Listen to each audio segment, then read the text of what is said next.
Graça e paz a todos os nossos queridos amados irmãos, vocês que nos acompanham aí no nosso canal, canal Sérgio Oliveira, Temas Bíblicos. E vamos dar continuidade ao nosso estudo, pois agora nós vamos estudar sobre o juízo final. Nós tivemos aí no estudo do milênio, que foi o nosso 11º estudo, nós tivemos também algo importante sobre o juízo final, né? Falamos um pouco. Mas agora eu separei esse estudo para a gente estudar mais a fundo um pouco sobre a questão dos juízos, os juízos de Deus e o juízo final. Então nós devemos entender quando Deus fala de julgamento, nós devemos entender quando Deus fala de juízos. Amém? Graça e paz. Sou o irmão Sérgio Oliveira, é com muita alegria que estou aqui com vocês nesse estudo, né? Desde o primeiro estudo, da introdução, primeiro, segundo, terceiro e quarto estudo, e agora nós já vamos para o 12º estudo, estudo de número 12, que fala sobre o juízo final.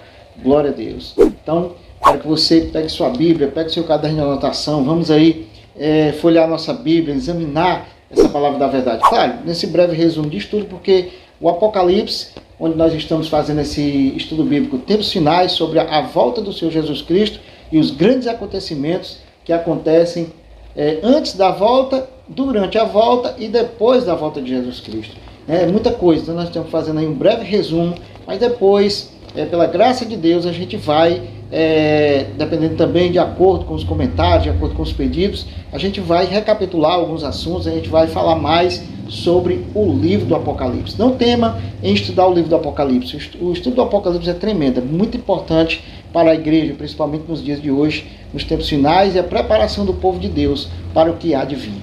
Amém? Glória a Deus. Porque a Bíblia diz que as profecias é para que o povo não se corrompa, para que o povo se mantenha firme e forte, porque Deus está no controle de tudo. Glória a Deus. Então vamos abrir nossas Bíblias, vamos abrir nossas Bíblias no livro, claro, do Apocalipse, principalmente no capítulo 20. Tá certo? Mas antes, nós vamos recapitular algumas coisas para entendermos o que é a questão do juízo. Então nós chegamos no Apocalipse para entendermos o que é o juízo final, olhando o contexto de algumas passagens bíblicas para entendermos que o Apocalipse venha nos dizer necessariamente acerca do juízo final. Glória a Deus. Então vamos abrir nossas Bíblias, bem aqui no livro de Êxodo, tá certo? O livro de Êxodo, capítulo 7. Então quando o Senhor ele fala sobre juízo, ele está falando também sobre julgamento, ele está falando também de quem vai julgar, ele está falando de o que é necessário julgar. Tá certo? A Bíblia diz que Jesus Cristo disse nos Evangelhos que a palavra que ele tem pregado é que vai julgar nos últimos dias, ou seja, a palavra. Então a palavra, o Evangelho, ele tem um poder tremendo, ele tem o poder de que por ele nós seremos julgados. A palavra de Deus diz também que por toda palavra que tu falar, tu serás julgado também no dia do juízo. Então você vê que a palavra, ela é muito importante. Então nós devemos aí aprender sobre a palavra. Jesus Cristo disse, examinar as Escrituras, São João 5,39, né? Examinar as Escrituras, porque julgar elas a vida eterna, são elas que de mim testificam. Glória a Deus. Está abrindo aqui no livro de Êxodo, capítulo 7, a gente vê a questão de Moisés. Moisés recebeu a ordem de Deus para tirar o povo do Egito. Deus chamou ele, Arão, seu irmão, para tirar o povo do Egito. Porém, Moisés ele ficou um pouco, temeu um pouco, né? Porque devido àquele poder do Egito, devido àquele poder do faraó, mas ele diz, vai, faz tudo quanto eu te disser. Então nós sabemos da história que o faraó não queria deixar o povo passar, não queria deixar o povo sair. Então o Senhor, ele disse, algumas traduções falam, virei contra ele com os meus juízos, ou com os meus julgamentos, ou com as minhas maravilhas, ou os meus sinais. Dependendo da sua tradução da Bíblia, ele vai falar dessa forma, né? Juízos, maravilhas, sinais e prodígios, né? Para mostrar, Deus mostrando a faraó que realmente ele estava com Moisés, né? Então Deus usou. Então abrindo aqui no livro de Êxodo, capítulo 7, você abre aí também comigo, Êxodo capítulo 7, você, a partir do verso, deixa eu ver aqui, a partir do verso 1, né?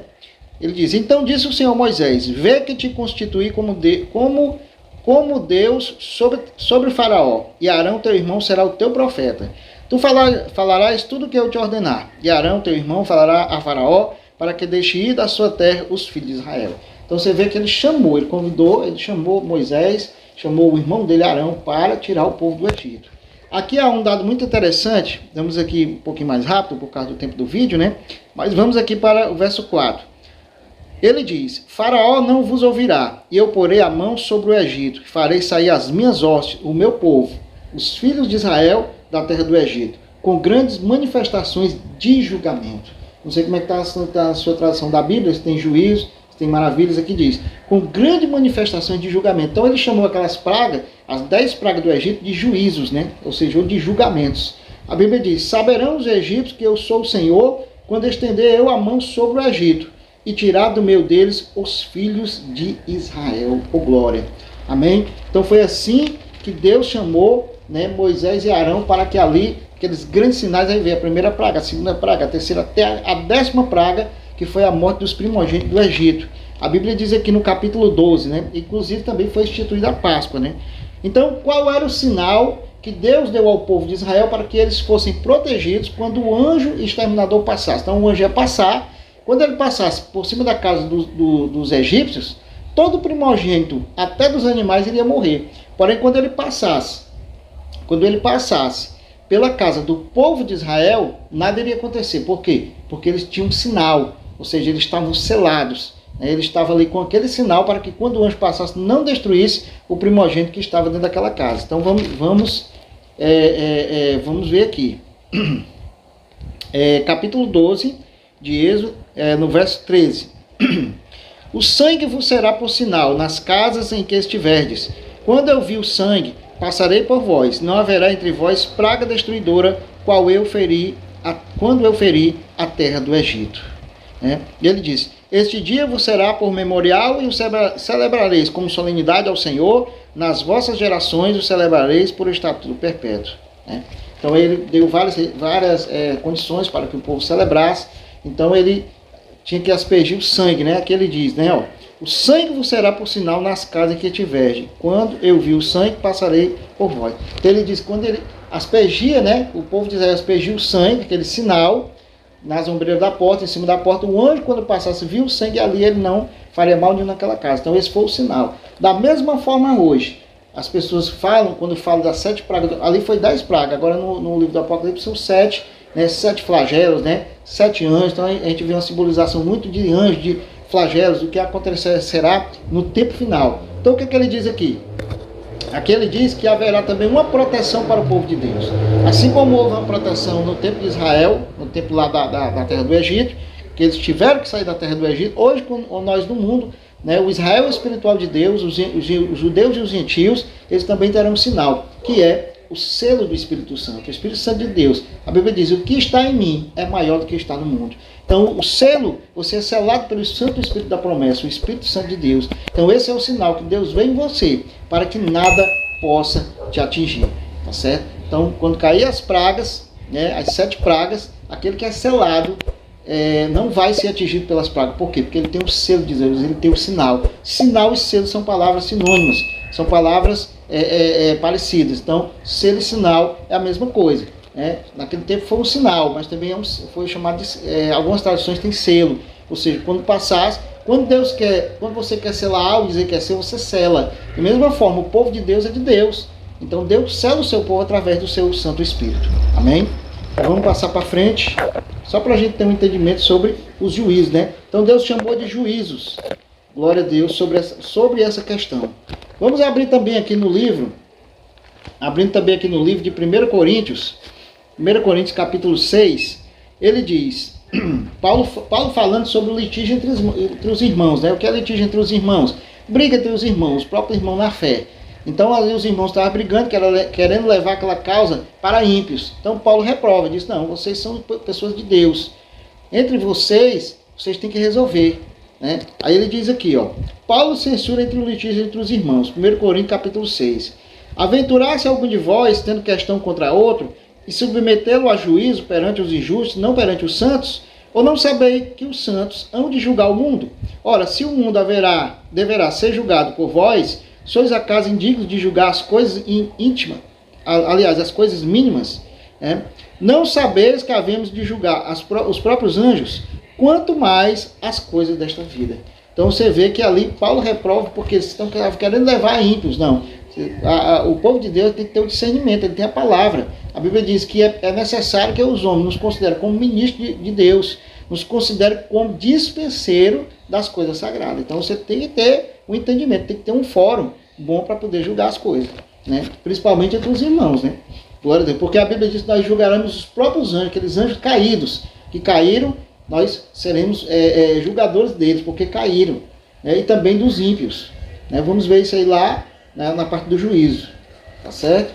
Vamos ler aqui também, Pedro também, o apóstolo Pedro fala também desse juízo, né? Porque quando fala de juízo, a gente tem que entender qual o juízo, né? Você vê, nesse caso aqui de juízo, de julgamento, foi na época do povo de Israel. Nesse caso aqui de juízo, foi um litígio entre os irmãos, né? Então nós temos que entender quando ele fala da ira de Deus. Quando é que sobrevém a ira de Deus, né? Então você tem que entender pela cronologia, pela questão testamentária da palavra, pela questão de cronologia profética, tá certo? Pela questão contextual. Quando é que ele está falando da ira, para poder cair o juízo de Deus? A gente tem que entender isso aí. Por exemplo, João Batista, ele falou, né, quando ele estava batizando, vieram aquelas pessoas para batizar. Para algumas pessoas ele disse, né, como vós escaparão do juízo eterno, né, da ira do Senhor? Então qual ira que ele está falando ali? Você tem que entender, né? Será que ele está falando qual ira? A ira final, justamente o contexto ali, ele está falando de salvação, porque o batismo é para arrependimento de pecados. Então ali ele está falando da salvação, da suprema salvação. Então ali ele está falando do juízo vindouro, ou seja, do lago de fogo e enxofre que vai ser destruído, né? A besta, o falso profeta e a própria morte no final vai ser destruída. Satanás e seus anjos caídos. Então ele está falando ali. E está falando também, pega um pouco também, dentro da questão dos juízes que vão cair no final dos tempos. Por quê? Porque aquele que não está selado, porque não aceitou a Jesus como único e legítimo Salvador. Ou seja, nem se batizou nas águas, nem é batizado pelo Espírito Santo de Deus. O batismo das águas e do Espírito Santo de Deus é que vai dar a você o quê? O selamento. Por quê? Porque quando fechar a porta da graça, não há mais salvação, não há mais conversão das pessoas. Ou seja, o número dos conservos de Deus já foram completos. Mas o povo de Deus estará na terra, né? Para quê? Para que quando Jesus Cristo voltar, esteja um povo esperando em vida. Há um povo que morreu no Senhor, como foi falado aqui, que quando Jesus voltar, irá ressuscitar para a vida eterna. Aí Paulo diz, depois nós os que ficarmos vivos, né? Porque Paulo quando escreveu, ele estava vivo ainda, considerava que estava vivo, porém Paulo já morreu e ele faz parte o quê? Das chamadas de as primícias. Tanto as primeiras primícias como as últimas primícias. Depois a gente vai ver isso aí também. Para o Senhor. Tá certo? Então ali o quê? Quando o povo de Deus remanescente, né, estará vivo, em pé, diante do Cordeiro, Jesus Cristo volta, e eles também terão os corpos transformados, num abrir e fechar de olhos, para que possam subir, né, para o trono da glória com o Senhor Jesus Cristo. Glória a Deus. Né? Já falamos disso nos capítulos anteriores, estou só aqui recapitulando. E falando aqui também, na segunda epístola de Pedro, no capítulo 3, o apóstolo Pedro ele fala também sobre isso, né? Sobre a questão do juízo. Né? Aqui, a partir do verso 6, ele diz, pelo qual veio a perecer o mundo, daquele tempo afogado em água. Ora, os céus que agora existem e a terra, pela mesma palavra, têm sido entesourados para o fogo, estando preservados para o dia do juízo e destruição dos homens ímpios. Há todavia uma coisa, amados, que não deveis esquecer, que para o Senhor um dia é como 1000 anos, e 1000 anos como um dia. Não retarda o Senhor a sua promessa, como alguns o julgam demorada. Pelo contrário, ele é longânimo para convosco, não querendo que nenhum pereça, senão que todos cheguem ao arrependimento. Né? Depois vamos ler todo esse contexto aqui do capítulo 3 de 2 Pedro, da epístola de Pedro, que é muito importante, que fala sobre o juízo. Então ele fala aqui sobre um dia do juízo. Qual é o dia do juízo que Pedro está falando? Do juízo final. Então nós temos que entender, quando ele fala julgamento, juízo, ira de Deus e o grande juízo, que é o juízo final, dentro do contexto de cada etapa. Né? Por isso nós estamos falando aqui sobre aquele juízo que aconteceu nas 10 pragas, o juízo que acontecerá nas 7 pragas, que vai pegar os ímpios, né? Aqueles adoradores da besta, da sua imagem, mas não afetará o povo de Deus, porque o povo de Deus está selado. Tanto se batizaram nas águas, como para testemunho dos homens, como se batizaram no Espírito Santo, testemunhando do poder do Espírito Santo em suas vidas. Eles têm o Espírito Santo de Deus, que é o selamento para que sejamos protegidos pela palavra de Deus. Guardam os mandamentos de Deus e têm o testemunho de Jesus Cristo. Esse é o selamento do povo de Deus. Agora vamos ver aqui, isso no livro de 2 Pedro, né? Você vê que Apocalipse capítulo 14, fala também do juízo, né? Fala também do juízo, quando ele fala da primeira, segunda e terceira voz. Tá certo? Aqui na primeira voz ele diz, ó, verso 7. dizendo em grande voz: temei a Deus e dá-lhe glória, pois é chegada a hora do seu juízo, e adorai aquele que fez o céu e a terra, e o mar e as fontes das águas. Né? O Deus Criador do céu, da terra, do mar e da fonte das águas, ser adorado em nome de Jesus. Então, a adoração ao Senhor, a adoração plena a Deus. Glória a Deus. Agora vamos passar, propriamente dito, para Apocalipse capítulo 20. Abra sua Bíblia também, Apocalipse capítulo 20. A gente já deu uma estudada no estudo anterior, agora a gente vai procurar dar uma estudada melhor ainda sobre a questão do juízo de Deus. Apocalipse capítulo 20, a partir do verso 4, diz o seguinte: vi também tronos, e nestes sentaram-se aqueles aos quais foi dada a autoridade de julgar. Vi ainda as almas dos decapitados por causa do testemunho de Jesus, bem como por causa da palavra de Deus. Tantos quantos não adoraram a besta, nem tampouco a sua imagem, e não receberam a marca na fronte nem na mão, e viveram e reinarão com Cristo durante os 1000 anos. Ou seja, você vê que ele fala de uma classe de pessoas, né, que viveram durante a grande perseguição, ou seja, a grande tribulação, o qual, quando o anticristo se manifestou, perseguiu os cristãos. Porém, a Bíblia diz, né, que foram depois dados tronos a eles, ou seja, fala de julgamento. E nesses sentaram-se aqueles aos quais foi dada a autoridade de julgar.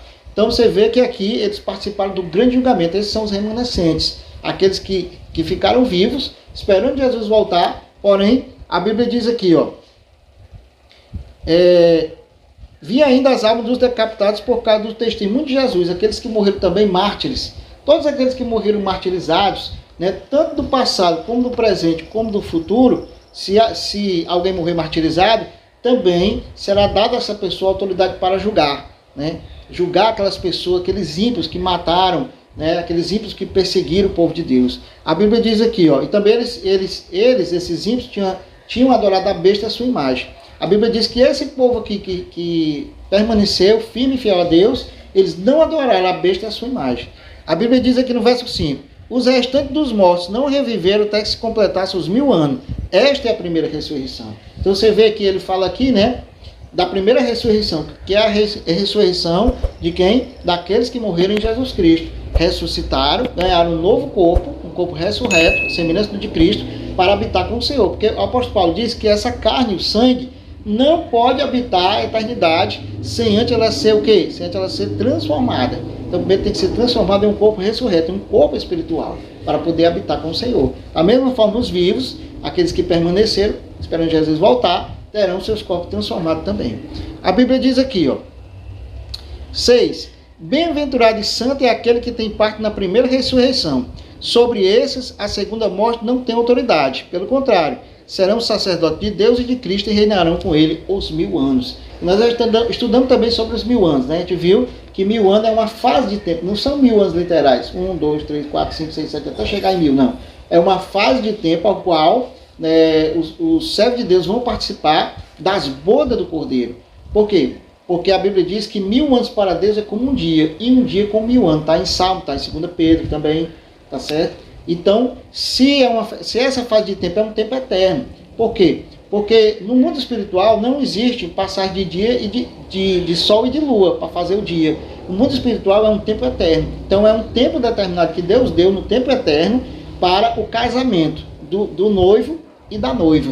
O casamento de Cristo e da igreja, chamado de as bodas do Cordeiro, também vai ter a Santa Ceia, onde a Bíblia diz, se assentarão à mesa, né, com Abraão, com Isaac, com Jacó. Então como vai ser maravilhoso esse dia. Vai ser a grande festa no céu, né? As bodas do Cordeiro. A Bíblia diz aqui, aí a gente vai ver agora da questão sobre o juízo de Deus, né? Vamos aqui para o verso 11. Essa outra parte que eu já fiz no estudo anterior, né? Então você recapitula lá. Mas a questão do juízo de Deus, ele diz aqui, verso 11. Vi um grande trono branco, e aquele que nele se assenta, de cuja presença fugiram a terra, o céu, e não se achou lugar para eles. Vi também os mortos, os grandes e os pequenos, postos em pé diante do trono. Então se abriram livros. Ainda outro livro, o livro da vida, foi aberto. E os mortos foram julgados, segundo as suas obras, conforme o que se achava escrito nos livros. Então você vê aqui no grande julgamento, que ele começa aqui no verso 4, ele fala também aqui no verso 11, verso 12, né? Ele diz também que viu um grande trono branco, que é o trono de Deus, o grande trono branco. aquele que se assenta, cuja presença fugiu a terra e o céu, e não se achou lugar para eles. A Bíblia diz aqui que foram postos tronos. Para quem? Para que fosse assentado que os santos de Deus, para julgar aqueles que pereceram. Porque a sentença ela tem que ter um julgamento. E o julgamento final, que é o juízo final, chamado também de julgamento final, tem que ter a sentença, tem que ter o advogado, tem que ter o juiz, tem que ter os réus, né? Tem que ter os advogados. Quem vão ser os advogados agora? O povo de Deus. A Bíblia diz que ele vai ser dada autoridade para que o povo de Deus julgue. A mim e a você que é do Senhor Jesus Cristo, será dada autoridade para você julgar. A Bíblia diz, verso 13, deu o mar os mortos que nele estavam, ou seja, o mar deu os mortos, né? Chamada a segunda ressurreição. Os ímpios que morreram, que não ressuscitaram na primeira ressurreição, irão ressuscitar agora na segunda ressurreição para receber a condenação. A Bíblia diz, a morte e o além entregaram os mortos que nele havia, e foram julgados, um por um, segundo as suas obras. Ou seja, foram julgados um por um. Por quê? Porque foram abertos os livros das obras. E o grande livro foi aberto, que é o livro da vida. Então, se aquela pessoa ressuscitou, quando falou o nome dela, não estava escrito no livro da vida do Cordeiro, e as suas obras eram más, e não estava escrito no livro da vida do Cordeiro, ou seja, ela não aceitou o perdão de Jesus na sua vida, se perdeu. Infelizmente, porque Deus vai destruir todo o mal. E aquele que não se achar escrito no livro da vida do Cordeiro será destruído. A Bíblia diz aqui, ó. Então a morte e o inferno foram lançados para dentro do lago de fogo. Esta é a segunda morte, o lago de fogo. Então todos foram para a segunda morte. Por quê? Porque a primeira morte dos ímpios foi quando Jesus voltou. Jesus voltou, ressuscitou os santos. E a Bíblia diz que a espada que sai da boca de Deus matou todos aqueles ímpios que estavam na terra. Apocalipse capítulo 19, nós já estudamos sobre isso. Então matou todos eles. A Bíblia diz que aquela ceia de carnificina daquelas pessoas mortas, os abutres e as aves se fartaram deles. Ou seja, prefiguradamente, aquelas pessoas morreram. Então, eles morreram a primeira morte. Agora, a segunda morte, por isso que chama a segunda morte, é o lago de fogo e enxofre. Por quê? Porque os ímpios vão ser destruídos juntamente com Satanás, os anjos caídos, os espíritos imundos, a besta, o falso profeta e todo aquele que não for achado escrito no livro da vida do Cordeiro. A Bíblia diz aqui, ó, e se alguém, né, não foi achado escrito no livro da vida, esse foi lançado para dentro do lago de fogo. Então, esse estudo é muito importante. Devemos alertar as pessoas, devemos alertar todo aquele que não aceitou ainda a Jesus como único e legítimo Salvador, para que aceite. Aceite a Jesus como único e legítimo Salvador. Porque só existe um caminho, só existe uma salvação, é Jesus Cristo. A Bíblia diz, todo aquele que confessar, Jesus Cristo diz, né? Todo aquele que confessar o meu nome perante os homens, né? Eu confessarei diante do meu Pai. Pois aquele também que negar diante dos homens, eu também o negarei diante do meu Pai. Então isso é muito sério. Se você ainda não aceitou a Jesus Cristo como seu único e legítimo Salvador, aceite hoje. Esse é o momento. Caso você queira aceitar, quer deixar o seu comentário aí, eu quero aceitar Jesus como único e legítimo Salvador, você deixa o seu comentário e depois você pode aí estar também fazendo alguma pergunta sobre o assunto e pode estar também conversando comigo, que eu vou lhe encaminhar para uma congregação que eu me congrego, e lá você vai ser bem feito um aparato, feito todo um trabalho para que você conheça mais a palavra de Deus, para que você esteja sendo bem orientado pelo nome de Deus, pelo pastor, pelo apóstolo, pelo nome de Deus, que você esteja bem encaminhado para que você e sua família sejam salvos. Houve um episódio quando Pedro estava pregando na casa de um centurião, e ali foi salvo ele e toda a sua família. Então, da mesma forma hoje, pessoas precisam ser salvas, através de uma mensagem dessa de vídeo, através de um estudo desse. Pode ser que alguém esteja vendo, você que já é salvo em Cristo Jesus, dê um glória a Deus, você em nome de Jesus é salvo, eu sou salvo, você é salvo, porque aceitamos a Jesus como muito legítimo Salvador. Mas se tem alguém na sua família, mande esse vídeo para a sua família. Se tem alguém que está assistindo esse vídeo pelo YouTube, pelo Instagram, pelo Face, por qualquer outra rede social, que deseja aceitar Jesus como seu único legítimo Salvador, coloque nos comentários, estarei orando por você também, certo? Pode entrar também pelo meu Instagram, @SérgioOliveira_TB. Você pode estar ali fazendo alguma pergunta, pode estar pedindo estudo bíblico, que eu vou também procurar lhe orientar para que você esteja, sua família, esteja bem guardado, esteja protegido, para que você caminhe bem dentro dos caminhos do Senhor Jesus Cristo, assim como eu tenho caminhado e também influencie outras pessoas a caminhar dentro da palavra de Deus, dentro do caminho verdadeiro. Amém? Glória a Deus. Então esse foi o estudo bíblico sobre o juízo de Deus. É claro que eu não posso fazer um vídeo mais extenso, porque senão vai ficar um vídeo muito grande, mas a gente está fazendo da melhor maneira possível, né? Fazendo aqui uma compilação, fazendo aqui um resumo, fazendo aqui, lendo algumas passagens, para que a gente possa também ter um aparato melhor para compreender as Escrituras. Então esse é o juízo de Deus. A Bíblia diz que o Senhor Jesus ele está voltando. E ele está voltando e dará o seu galardão segundo as nossas obras. Então aceite a Cristo. Para finalizar, eu gostaria de ler mais uma promessa aqui do Senhor, aqui no livro do Apocalipse, tá certo? Abra também comigo aí no livro de Apocalipse, capítulo 3, Apocalipse capítulo 3, falando da igreja em Sardes, né? Aqui no verso 5 diz: o vencedor será assim vestido de vestiduras brancas, e de modo nenhum apagarei o seu nome do livro da vida. Pelo contrário, confessarei o seu nome diante de meu Pai e diante dos seus anjos. Quem tem ouvidos, ouça o que o Espírito diz às igrejas. Então seja vencedor. Aceite a Jesus como o único e legítimo Salvador. Amém, amados? Então esse foi mais um estudo bíblico. Compartilhe, acione o sininho de notificações, comente, faça pergunta para que nós estejamos fazendo mais vídeos. Então, para que você possa entender junto conosco as verdades reveladas da palavra de Deus e do livro do Apocalipse. Amém? Glória a Deus. Compartilhe esse vídeo com os amigos, irmãos, grupos que você está também, para que essa palavra chegue a mais e mais pessoas. A Bíblia diz que o evangelho do reino será pregado em todo o mundo e então virá o fim. Tá certo? O evangelho eterno pregado a todos. Porque vida é hora do seu juízo e adorar aquele que fez o céu, a terra e o mar e as fontes das águas. Amém? Eu sou o irmão Sérgio Oliveira, graça e paz, e até o nosso próximo estudo aqui nos estudos bíblicos, tempos finais, a volta do Senhor Jesus Cristo, sobre o livro do Apocalipse. Amém? Graças a Deus.